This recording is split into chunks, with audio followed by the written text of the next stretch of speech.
Olá, meus alunos, tudo bem? Hoje nós vamos dar continuidade à nossa 10ª aula sobre anatomia e fisiologia humana, da apostila de vocês, onde possuem 4 partes distintas, certo?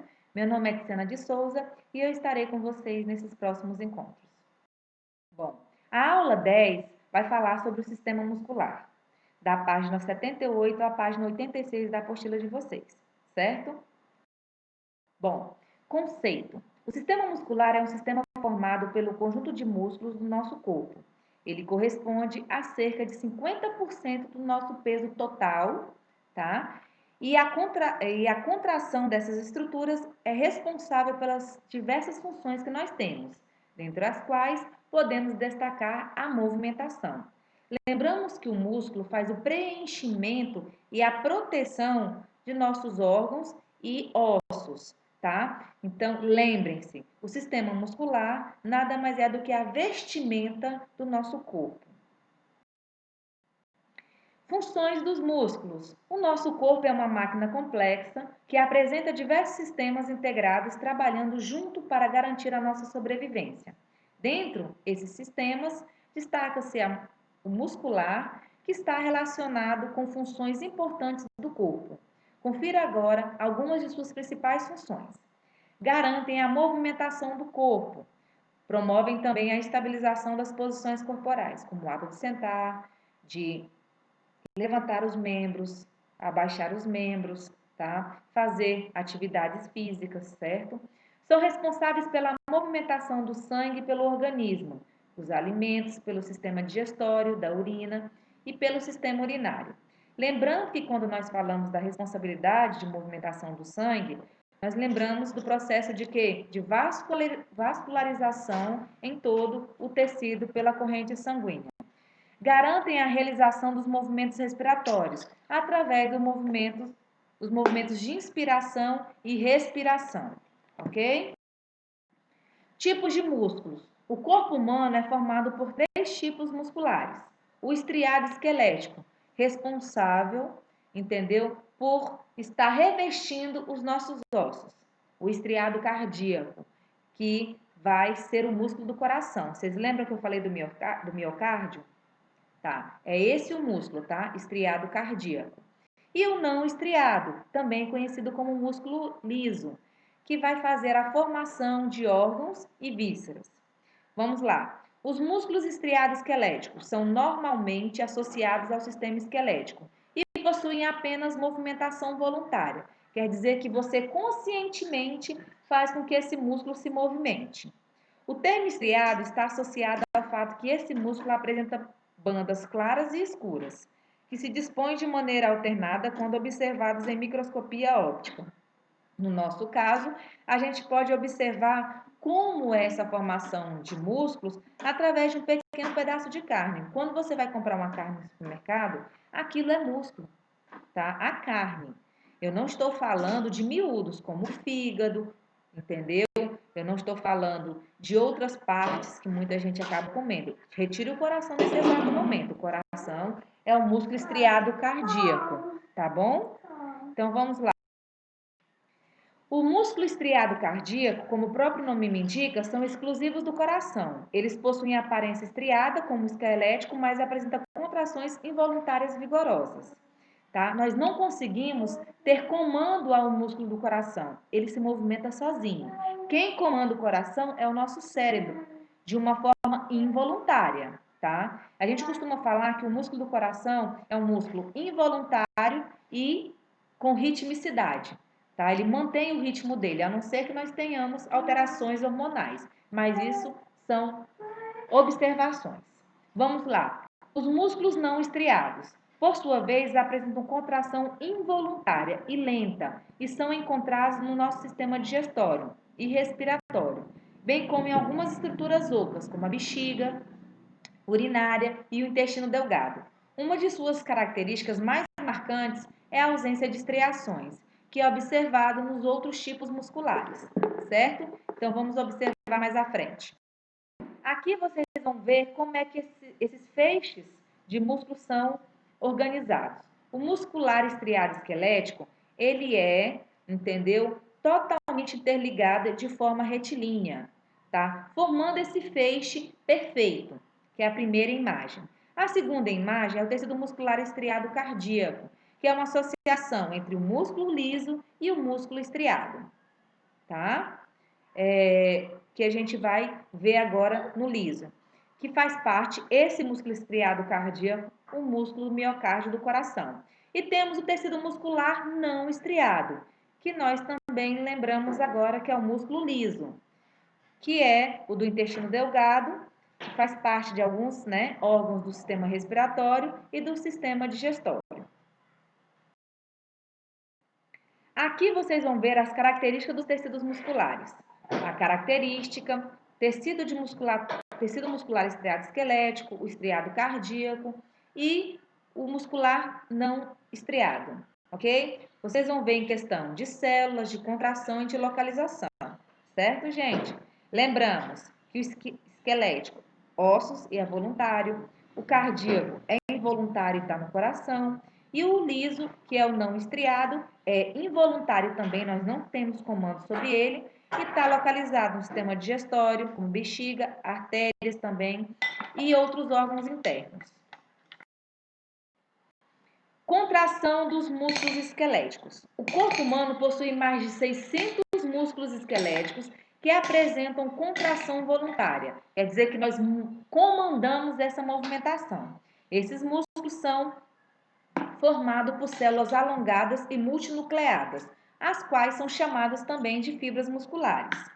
Uma das características marcantes é a presença das estriações transversais, tá? Que nós vamos ver na imagem a seguir. As fibras musculares possuem filamentos de miosina e actina, que são proteínas com a capacidade de contração. São essas proteínas, actina e miosina, que faz com que o nosso músculo, entendeu? Contraia e relaxe, tá? A actina e algumas outras proteínas que são associadas formam as chamadas filamentos finos. Já a miosina forma os filamentos grossos, ou também conhecidos como filamentos espessos. Os filamentos finos e espessos alternam-se, formando as bandas claras e escuras. Por isso que são responsáveis pelo processo de quê? De contração. Aqui na imagem dá para vocês verem os filamentos de actina e miosina através de um sistema esquemático, aonde ocorre o processo de contração. Quando a actina se desliza sobre a miosina, nós temos o processo de contração e quando se afasta, o de relaxamento, tá? As bandas claras são formadas por filamentos finos que recebem o nome de banda 1. São chamadas assim porque são isotrópicas ao microscópio de polarização. Já as bandas escuras são chamadas de banda A, pois são anisotrópicas ao microscópio de polarização e caracterizam-se pela presença de filamentos finos e também espessos. Só me recordem o seguinte: o processo de contração nada mais é do que o deslizamento da banda de actina sobre a banda de miosina. Lembrando que a actina são os filamentos finos da musculatura e a miosina são os filamentos grossos. Então, no processo de contração e relaxamento, entendeu? Uma desliza sobre a outra. Quem se desliza? A actina que desliza sobre a miosina. No centro da banda 1 há uma linha escura denominada linha Z. Ela se delimita ao sarcômero, a qual é formada por duas metades de banda 1 e uma de banda A central. No centro da banda A temos a banda H, uma região mais clara que somente os filamentos de miosina são encontrados. Na contração muscular, que eu quero que vocês entendam isso, ocorre o encurtamento dos sarcômeros, dos sacos cheios de filamentos, consequentemente de todas as suas fibras. E durante a contração, observa-se a sobreposição dos filamentos de actina e de miosina, o que deixa as bandas 1 e H mais estreitas. Por isso que eu te falo que a actina se desliza sobre a banda de miosina, ok? Principais músculos esqueléticos. Gente, nessa situação, a professora tem que decorar cada um dos músculos? Não, mas você tem que saber pelo menos a localização. Quando a gente fala lábio superior, a gente sabe que está na face, pelo amor de Deus, entendeu? Transverso do abdômen, a gente sabe que está na parede abdominal. É isso que eu quero que vocês aprendam, localizar a musculatura por região, tá? Então, vamos lá. Temos os principais músculos que eu coloquei para vocês aqui em outros slides também, não só nesse, que eu quero que vocês estejam lendo e estejam se informando. Vamos lá. Existem centenas de músculos esqueléticos, perdão, viu, no nosso corpo, cada um exercendo uma determinada função. Esses músculos podem ser colocados em grandes grupos, que são músculos da face, como elevador do lábio superior, músculo da mastigação, como o masseter e o pterigoide medial. Temos os músculos da parede abdominal, como oblíquo interno e transverso do abdômen. Temos outros músculos aqui, como os que movimentam a cabeça e o ombro, que é o trapézio. Músculos que movem a coluna vertebral, como o longo do tórax. Músculos que movem a língua. Temos genioglosso. Temos músculos que movem a articulação do quadril, como o glúteo máximo. Temos que movem o antebraço, como o tríceps, como o bíceps. Músculos que movem o pé. Nós temos o flexor longo. Músculos que movem o polegar, o extensor longo, tá? Então, são músculos que vão estar sendo comentados para vocês na área de radiologia. Então, é bom que vocês estejam sempre com um atlas de anatomia no celular de vocês, certo? Porque nem sempre vai dar para carregar livro, gente. Aqui nós temos os músculos que movem o punho, como o curto do carpo, movem o úmero, como o subespinhal, movem os dedos, como o flexor profundo, movem os respiratórios, como o diafragma, o infraioide, como o mieloide, tá? Que são músculos do pescoço. Então, são exemplos de músculos que eu quero que vocês leiam e consigam estar assimilando pela região. Que às vezes decorar os nomes realmente são muito difíceis para a gente estar decorando tantos nomes assim, tá bom? Bom, aqui eu coloquei para vocês a anatomia muscular. Todos esses que eu coloquei, gente, são os principais que vocês vão ter que estar localizando. Nós temos o esternocleidomastoide, que é o do quê? Do pescoço. Nós temos o trapézio, que é a base do pescoço. O deltoide, entendeu? Que é o do ombro. Nós temos o peitoral maior. Temos o peitoral menor. Nós temos o reto abdominal, o oblíquo externo do abdômen, tá? O latíssimo do dorso. Nós temos o tríceps braquial, bíceps braquial, flexores dos dedos, nós temos os extensores dos dedos, glúteo máximo, sartório, adutor longo, reto femoral, semimembranoso, bíceps femoral, gastrocnêmio, tá? E o sólio. Então, essa figura que eu passei para vocês, que é uma das principais localizações anatômicas dos músculos que a gente deve estar tendo noção de onde estão a sua localização, certo? Bom, classificação dos músculos. Quando estudamos o sistema muscular, vemos a classificação dos músculos esqueléticos que formam o nosso corpo. Isso deve ser o fato de que os músculos não estriados fazem parte dos órgãos e normalmente não recebem denominação própria, assim como o músculo estriado cardíaco que está presente no coração. Existem, gente, mais de 600 músculos esqueléticos no nosso corpo, que representam, como eu falei no começo, 50% de toda a nossa massa corpórea. Eles são classificados com base em diversos critérios, tais como sua origem, sua inserção, sua função, sua ação, seu arranjo de fibras, números de cabeças, tá?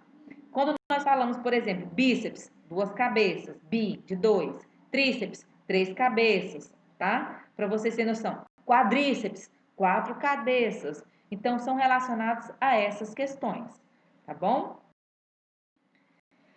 Quando os músculos são classificados de acordo com sua ação, são denominados extensores, que são os que esticam, flexores, que se contraem, adutores, que se movimentam, abdutores, que se retraem, rotadores, supinadores, pronadores. Isso está relacionado ao quê? À sua ação. Aí vamos ver a ação de cada um. Extensores, estiram o membro. Flexores, flexionam o membro. Adutores, levam o membro em direção à linha mediana. Abdutores, movem o membro para fora dessa linha mediana. Rotadores, giram os membros. Supinadores, viram a palma da mão para cima. Pronadores, viram a palma da mão para baixo. Para você ver que a relação da ação muscular está diretamente relacionada ao seu músculo e à sua função distinta, ok? Observando-se a função, os músculos podem ser classificados em agonistas, antagonistas e sinergistas. Vamos lá. Os músculos agonistas são responsáveis diretamente pelo movimento desejado. Por exemplo, quando você ordena, vou esticar o braço, entendeu? Aí o que acontece com o bíceps de vocês? O bíceps de vocês alonga, então é um agonista. Já o que acontece com o tríceps, que é o que fica de trás do braço? Ele antagoniza, tá bom? E o sinergista é aquele que mediana a situação. E o antagonista, como eu falei para vocês, oferece a resistência à ação do músculo, tá? E o sinergista, que auxilia os antagonistas, garantindo que não ocorram movimentos em excesso, ok? Então, eu espero que vocês tenham entendido o conteúdo, que vocês estejam estudando. Não é uma aula muito extensa, eu espero que não seja, porque eu acredito que a maioria de vocês passam mais de 15 minutos no celular, às vezes não estudando, e não absorvendo algo que seja extremamente importante para o conhecimento de vocês. Então, gente, por favor, estejam ligados. Nós estamos fazendo o maior esforço de estar preparando a melhor aula para vocês. Quando eu estou me dedicando aqui, é como se eu tivesse vocês na minha frente. E eu estou sentindo muita falta de vocês em sala de aula. Mas nós vamos passar por essa situação juntos e vamos voltar cada vez mais fortes, tá? Bom, a atividade de vocês. Estejam realizando as atividades, tá? Respondam, estudem, para que estejam se preparando para a próxima prova de vocês, para a próxima avaliação.